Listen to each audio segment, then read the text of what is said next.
美国联邦众议院周五通过2022美国竞争法案，规划提供520亿美元，强化美国半导体业，加强与中国的竞争。值得注意的是，这个法案与去年参议院通过的版本有较大差别，这意味着需要两党重新协调，送交总统拜登签署方可生效。虽然距离落地还有较长程序，但毫无疑问，这项旨在用美国行政力量暴力重构全球半导体产业链的法律，目标就是打压中国的半导体产业。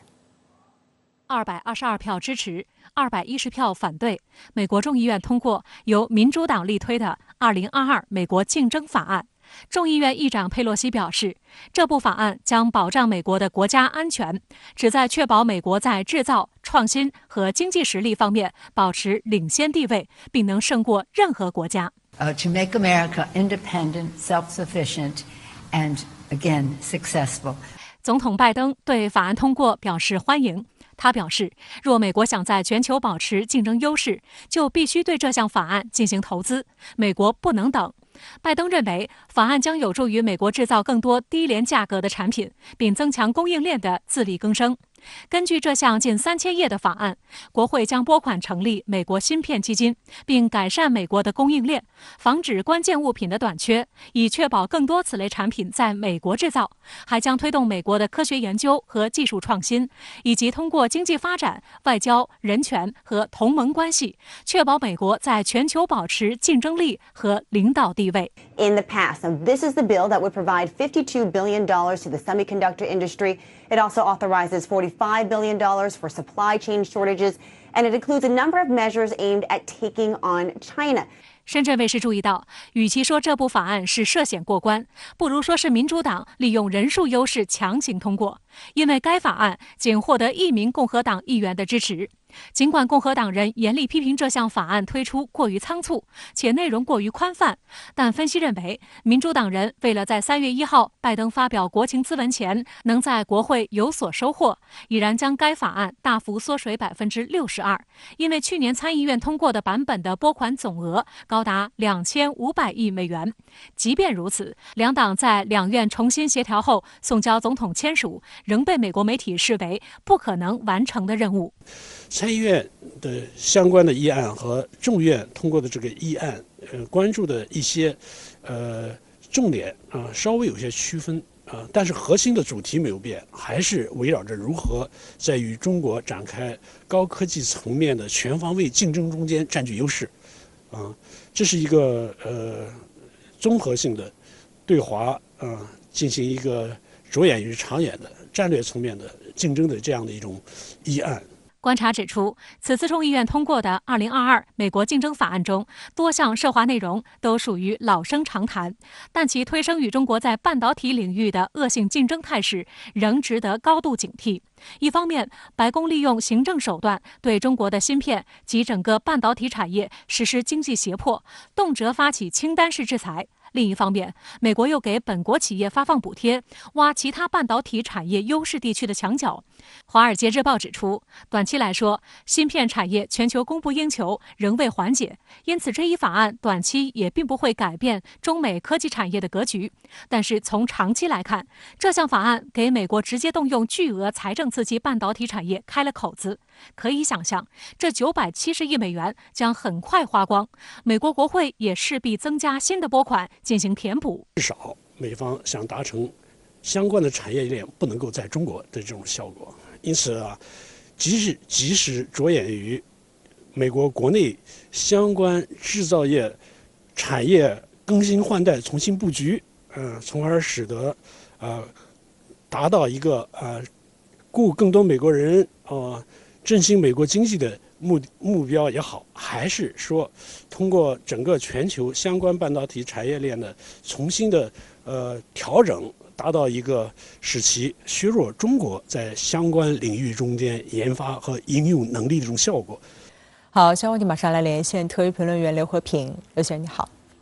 对于美国众议院通过这部由国会民主党人力推的2022美国竞争法，您怎么看？西方有句谚语叫"魔鬼藏在细节中"。对于这件事情我也想提醒大家注意一个非常有意思的细节。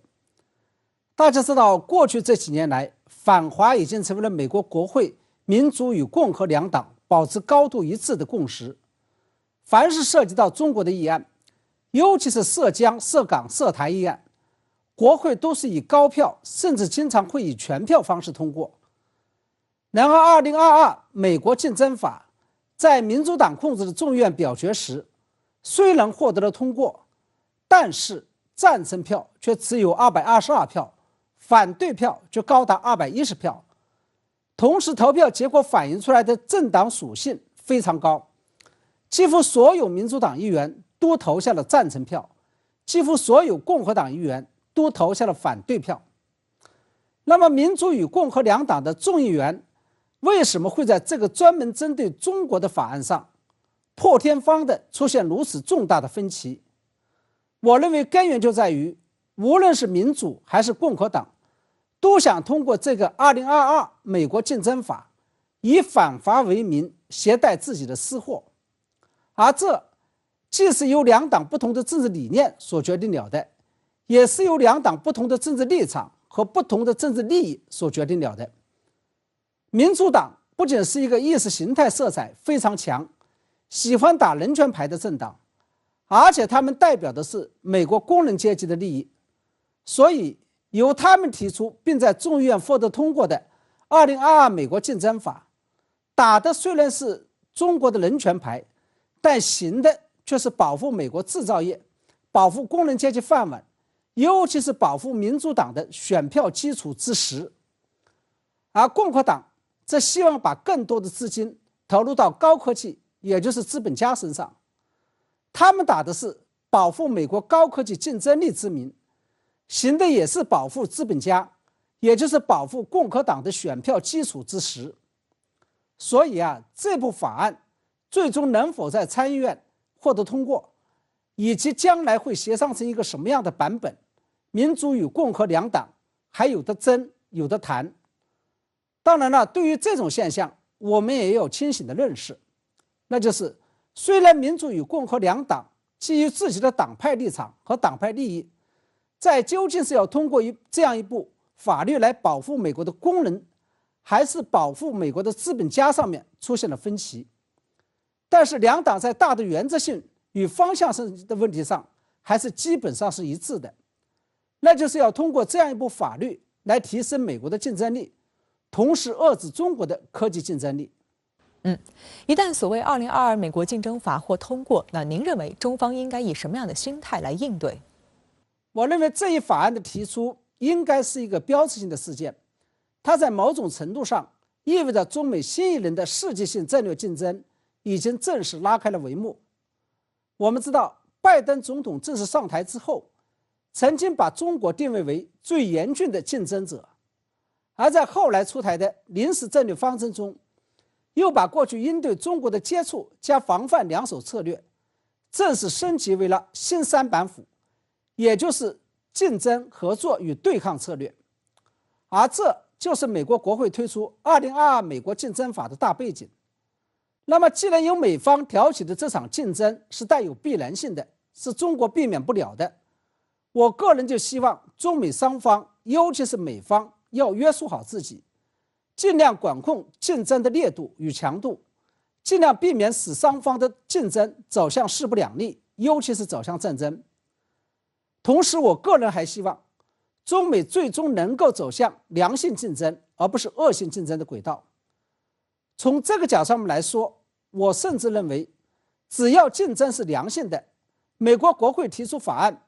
摆出要跟中国全面竞争的架势，并不是一件坏事。既然美国不服中国，那大家就来比一比，究竟谁的经济与科技实力更强，究竟谁的价值观念、意识形态与政治制度更好，究竟谁能够更加造福于国内人民与世界人民。事实上，跟冷战期间美国与前苏联在政治、经济、军事与意识形态领域的恶性对抗和竞争，并最终导致以前苏联为首的东方阵营垮台而告终的结果不同。过去几十年来的中美关系，其实是在意识形态、价值观念与政治制度对抗的大背景下面，维持了一种相对良性的竞争。